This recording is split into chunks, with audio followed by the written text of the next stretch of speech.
এই G20 সম্মেলনে পোল্যান্ডের জনগণের সামনে ভাষণ দিতে গিয়ে একটা বিষয়ে কথা বলেছেন ডোনাল্ড ট্রাম্প। চলুন আবার একটু শুনি আমরা। কথা বলেছেন তিনি ইরাকের যুদ্ধ প্রসঙ্গে।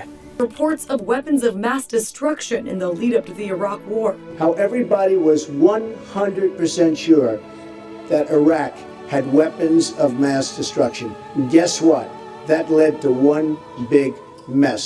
Nobody really knows. President Donald ট্রাম্পকে অপছন্দ করার অনেকগুলো কারণ আছে বলে হয়তো শেষ করা যাবে না। তবে তাকে যদি পছন্দ করার দু একটি কারণও থেকে থাকে, তার মধ্যে একটি হচ্ছে তার সহজ এবং সরাসরি কথা বলা। তিনি আরও একবার সরাসরি কথা বলেছেন এবং তার আগের অবস্থানকে পুনর্ব্যক্ত করেছেন পোল্যান্ডে গিয়ে। পোল্যান্ডের জনগণের সামনে কথা বলতে গিয়ে তিনি বলছেন যে সবাই মিলেই সিদ্ধান্ত নিয়েছিল আসলে ইরাকে উইপন অফ ম্যাস ডিস্ট্রাকশন আছে, সাদ্দাম হোসেনের কাছে গণবিধ্বংসী মানব বিধ্বংসী অস্ত্র আছে এবং যার কারণেই ইরাকে আগ্রাসন হামলা চালাতে তখন সিদ্ধান্ত নিয়েছিল দুই দেশ, যুক্তরাজ্য এবং যুক্তরাষ্ট্র। Saddam was repeatedly charged with breaching the conditions of the Gulf War ceasefire agreement by building weapons of mass destruction. Both the US and Great Britain supported Saddam's removal as president and launched Operation Desert Fox in 1998 with that goal. এই কথা অবশ্য তিনি বলেছেন অন্য বিষয়ে একটি বিষয় ঢাকতে, যেটি হলো যুক্তরাষ্ট্রের রাজনীতিতে নাক গলানো, অর্থাৎ নির্বাচন ব্যবস্থায় প্রভাব সৃষ্টি করার জন্য রাশিয়ার যে পদক্ষেপ, সেটি যুক্তরাষ্ট্রের সবগুলো গোয়েন্দা সংস্থা এক বাক্যে বলছে, FBI থেকে CIA সবাই বলছে যে রাশিয়া চেষ্টা করেছে যুক্তরাষ্ট্রের নির্বাচন ব্যবস্থায় প্রভাব সৃষ্টি করার জন্য। এটি অবশ্য বরাবর ডোনাল্ড ট্রাম্প অস্বীকার করছেন। এখন হয়তো কিছুটা তিনি বিশ্বাস করেন যে যুক্তরাষ্ট্রের নির্বাচন ব্যবস্থায় রাশিয়া হয়তো কিছু করার চেষ্টা করেছে। তবে তিনি এটাও বলছেন যে তৎকালীন ডেমোক্রেট দলের যে হিলারির প্রধান নির্বাচন ম্যানেজার জন পডিস্টা, তার ইমেইল কেন তিনি নিরাপত্তা নিশ্চিত করতে পারেনি সেসব নিয়ে টুইট করেছেন।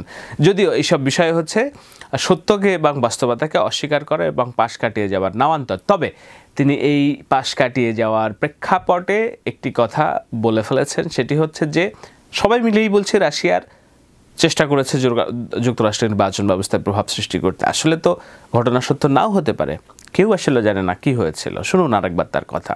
I think it could very well have been Russia, but I think it could well have been other countries. How everybody was 100% sure that Iraq had weapons of mass destruction. এটা বলতে যেই তিনি বলেছেন যে তখনও তো সবাই বলেছিল যে সাদ্দাম হোসেনের কাছে গণবিধ্বংসী অস্ত্র আছে, কিন্তু আসলে তো কিছু পাওয়া যায় নাই। তবে এবারই তো নয়, ডোনাল্ড ট্রাম্প এর আগে একাধিকবার বলার চেষ্টা করেছেন যে যুক্তরাষ্ট্রের সবচেয়ে বড় ভুল, যুক্তরাষ্ট্রের রাজনীতির সবচেয়ে বড় ভুল, পররাষ্ট্রনীতির সবচেয়ে বড় ভুল হচ্ছে সাদ্দাম হোসেনকে ডিস্টেবিলাইজ করা।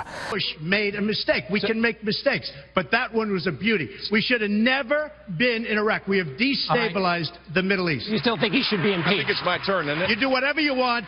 You call it whatever you want. I want to tell you, they lied. Okay. They said there were weapons of mass destruction. There were none, and they knew there were none.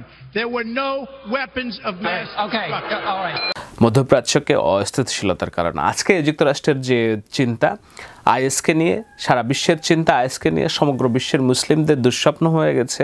আইএসের আগ্রাসন সারা বিশ্বের শান্তিপ্রিয় মানুষের ঘুম নষ্ট করছে। Is নামক এই দানব, এটা তো এমনি সৃষ্টি হয় না, হয়েছে কিছু অবিচার, কিছু ভুল সিদ্ধান্তের কারণে। মধ্যপ্রাচ্যে যুক্তরাষ্ট্রের ভুল সিদ্ধান্তের কারণে, ভুল যুদ্ধের কারণে সাদ্দাম হোসেনকে উৎখাত করার পরে, চলুন আমি আইএসের উত্থানকে সমর্থন করি না কোনোভাবেই, কিন্তু যুক্তরাষ্ট্র কেন সবচেয়ে বড়, সাদ্দাম হোসেন, ডোনাল্ড ট্রাম্প নিজেও বলেন যে আজকে আইএসের উত্থানের পেছনে অবশ্যই সাদ্দাম হোসেনকে ডিস্টেবিলাইজ করার জন্য যে ভুল নীতি তার একটা বড় কারণ। কেননা সেই সময় সাদ্দাম হোসেনের সরকার পতনের পর যে 4.5 লক্ষ সেনাবাহিনীর সদস্য ছিল, তারা তাদের পরিবার পরিজন নিয়ে তখন চাকরিচ্যুত হয়েছিলেন। তারা তাদের নিজেদেরকে ঘুরে দাঁড়াবার প্রেক্ষিতে অস্ত্রের কাছে নিজেদের বিক্রি করেছে এবং অস্ত্রর সক্ষমতা নিয়ে আবির্ভূত হয়েছে আইএস নামক সেই জঙ্গি গোষ্ঠী। শুধু তাই না, সেখানে যে একাধিক শিয়া এবং সুন্নি দ্বন্দ্বে হাজার হাজার লক্ষ লক্ষ মানুষ প্রাণ দিয়েছেন। একজনের পরিবারের যদি 2জন বাচ্চা নষ্ট হয়ে থাকে, মারা যেয়ে থাকে, সে প্রতিশোধ নেওয়ার জন্য তার পরোক্ষ গোষ্ঠীকে আক্রমণ করার জন্য সে যোগ দিয়েছে আইএস বাহিনীতে। এভাবেই আস্তে আস্তে আইএসের যে যে ডালপালা বিস্তার হয়েছে, সো আজকের যে আইএসের যে বিস্তার, ইউরোপের ঘুম নষ্ট করছে আইএস, যুক্তরাষ্ট্রের সবচেয়ে বড় চিন্তা, মধ্যপ্রাচ্যের সবচেয়ে বড় অস্থিতিশীলতা, সারা বিশ্বের মুসলিমদের গায়ে কলঙ্ক তিলক এটা দিয়েছে যে এই জঙ্গি গোষ্ঠী, তার উত্থান কিন্তু এমনি এমনি হয়নি, হয়েছে একটা ভয়ঙ্কর রকমের অনাচার থেকে, একটা ভয়ঙ্কর রকমের ভুল সিদ্ধান্ত থেকে, এবং সেই ভুল সিদ্ধান্ত ছিল যুক্তরাষ্ট্রের নেতৃত্বে সাদ্দাম হোসেনকে ক্ষমতাচ্যুত করার যুদ্ধ। In 2003, President George W. Bush issued an ultimatum. Saddam was to resign and leave his country or be faced with war. When he didn't comply, US and allied forces invaded Iraq on March 20th, 2003. ইরাকের president Saddam Hossain ক্ষমতাচ্যুত হন আমেরিকার নেতৃত্বে, এবং ইরাকের ভিতরে মধ্যকার যেসব বিক্ষুব্ধ বাহিনী আছে সরকার বিরোধী, তাদের যৌথ প্রচেষ্টায় যুক্তরাষ্ট্রের সরাসরি নেতৃত্বে সাদ্দাম হোসেন তিকরিতে মাটির তলায় 8 মাস লুকিয়েছিলেন। তারপরে বিধ্বস্ত অবস্থায় তাকে বের করা হয়, তখনও পর্যন্ত হয়তো বিষয়টা ঠিক ছিল। Saddam went into hiding. He was finally found by US soldiers in his underground hideout on December 13th. After an incarceration and trial, Saddam was convicted of crimes. কিন্তু তার যে বিচার ব্যবস্থা হয়েছে, যে বিচারের মাধ্যমে তার ফাঁসি হয়েছে, সেটা সুন্নি জনগণ মেনে নেয়নি। সারা বিশ্বের সুন্নি জনগণের মনে কষ্ট আছে। যদিও সাদ্দাম হোসেন খুব ভালো মানুষ ছিলেন না, তিনি ছিলেন একজন স্বৈরশাসক। তিনি কুর্দিদের উপর নির্মম নির্যাতন চালাতেন, শিয়াদের উপর নির্যাতন চালাতেন, এগুলো সবই সত্য। তিনি কুয়েত দখল করেছিলেন, হয়তো পিপিলিকার পাখা গজিয়েছিল মরিবার তরে, কিন্তু সেই পিপিলিকার অন্তর্ধান অর্থাৎ তার চলে যাওয়া, তার ফাঁসি আরও একটা অবিচারকে এস্টাবলিশ করেছে বিশ্ব মানুষের কাছে, ইরাকের জনগণের কাছে। শিয়া সুন্নির দ্বন্দ্ব যে চিরকাল ধরে বহমান, সেটা আরও বহুগুণে বাড়িয়ে দিয়েছে এই বিচার। By hanging, long live the people, down with the traitors. You are the enemies of humanity. God is great. বর্তমানে ইরাকে শাসন করছে শিয়া সংখ্যাগরিষ্ঠ সরকার, আর সুন্নিদের একটা বড় অংশ তারা নির্যাতিত হচ্ছে, এবং তাদের একটা বড় অংশই এই আইএসের ছায়াতলে আশ্রয় নিচ্ছে, এবং তারা সেই কয়েকশো বছর আগের খিলাফত রাষ্ট্র প্রতিষ্ঠার আন্দোলনের ডাক দিয়ে শুধু ইরাক তো নয়, সিরিয়া এবং বিশ্বের অন্যান্য জায়গায় তাদের মতবাদ সম্প্রসারিত করার চেষ্টা করছে। আর প্রেসিডেন্ট ডোনাল্ড ট্রাম্প তাই স্পষ্ট করে বলে যে যুক্তরাষ্ট্রের মধ্যপ্রাচ্য নীতি ছিল ভুল, ইরাক যুদ্ধ ছিল ভুল।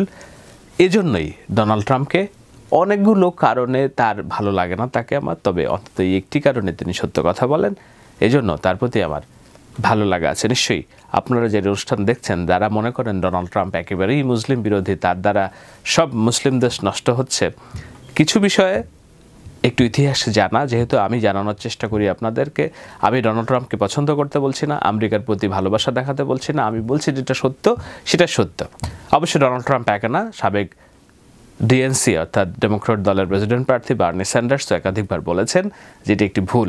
অর্থাৎ সামগ্রিকভাবে সবসময় সিআইএ কিংবা এফবিআই বা রাষ্ট্রীয় গোয়েন্দা সংস্থা এবং সারা বিশ্বেও যদি একমত হয় যে না কোনো একটা বিষয়ে সেটাই যে সঠিক হবে এমন নাও হতে পারে, সেটাই বলার চেষ্টা করেছেন তার সাম্প্রতিক বক্তব্যে, এবং তার জন্য তিনি উদাহরণ দিচ্ছেন যে ইরাক প্রশ্নেও তোমরা সবাই মিলে এক হয়ে বলেছিলে এটা এটা ঠিক, সাদ্দামের কাছে অস্ত্র আছে, যার কারণে তোমরা একটা যুদ্ধকে জায়েজ করার চেষ্টা করেছিলে, কিন্তু আসলে সেটা ছিল ভুল।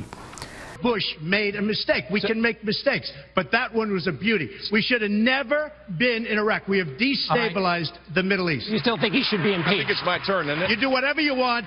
You call it whatever you want. I want to tell you, they lied. Okay. They said there were weapons of mass destruction. There were none, and they knew there were none. There were no weapons of mass destruction. All right. এজন্যই আমি বলেছি Donald ট্রাম্পের অনেক বিষয় খারাপ লাগে, তাকে ভালো লাগার যদি একটা বিষয় থেকে থাকে তবে মধ্যপ্রাচ্য নীতি, ইরাক যুদ্ধ প্রসঙ্গে তার যে একট্ট অবস্থান, সেটি আমি ব্যক্তিগতভাবে সমর্থন করি। Hello, this is Shahed Alam. আমি আশা করি আমার এই আলোচনা পর্যালোচনা আপনাদের ভালো লেগেছে। যদি ভালো লেগে থাকে তাহলে এই চ্যানেলটি সাবস্ক্রাইব করুন। আমি এই ধরনের আলোচনা ভবিষ্যতে আরো অব্যাহত রাখতে চাই।